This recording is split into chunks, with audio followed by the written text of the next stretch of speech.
நம் ஆண்டவர் இயேசு கிறிஸ்துவின் நாமத்தினால் மகிழ்ச்சியும் சமாதானமும் நம் அனைவரோடும் இருப்பதாக. சாலமோனின் நாணம் 12, 1, 2 மற்றும் 16 20 முடிய.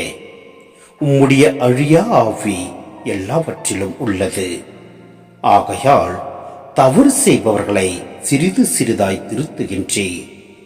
அவர்கள் எவற்றால் பாவம் செய்கிறார்களோ அவற்றை நினைவுபடுத்தி அவர்களை எச்சரிக்கின்றேன். ஆண்டவரே, அவர்கள் தீமையிலிருந்து விடுபடவும் உம்மேல் நம்பிக்கை கொள்ளவுமே இவ்வாறு செய்கின்றேன். உமது ஆற்றலே நீதியின் ஊற்று. அனைத்தின் மீதும் உமக்குள்ள ஆட்சியுரிமை அனைத்தையும் வாழும்படி விட்டு வைக்கிறது.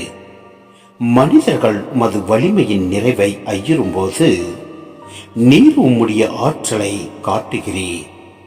அதை அறிந்திருந்தும் சிறுப்புற்றிருப்போரை அடக்குகிறீர்.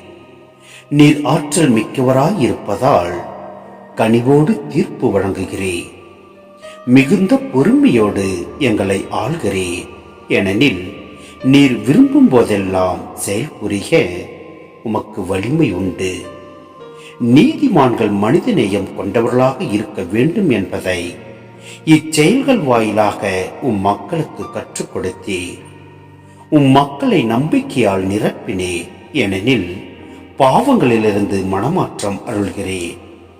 உம் ஊழியர்களின் பகைவர்கள் சாவுக்குரியவர்களாயிருந்தும் மிகுந்த கனிவோடும் இரக்கத்தோடும் அவர்களை தண்டித்தே. அவர்கள் தங்கள் தீச்செயல்களை விட்டுவிடும் பொருட்டு காலமும் வாய்ப்பும் அவர்களுக்கு கொடுத்தே. சிந்தனை: கடவுளின் அருளிரக்கம் பற்றி நீண்டதொரு விளக்கத்தை நாம் இங்கு பார்க்க முடிகிறது. எகிப்தியர்கள் பாம்புகளையும் பல்வேறு விலங்குகளையும் வழிபட்டு வந்ததால் கடவுள் பாம்புகளை கொண்டே அவர்களை தண்டித்தார் என அறிவுறுத்துகிறார். ஒருவர் எதனால் பாவம் செய்கிறாரோ அதனாலேயே அழிந்து போவார் என்பதை இதனால் அவர்களுக்கு அறிவுறுத்தினேன். அதே நேரத்தில் அவர் எல்லாம் வல்லவர். எனவே எல்லார் மீதும் அன்பு கூறுகின்றார்.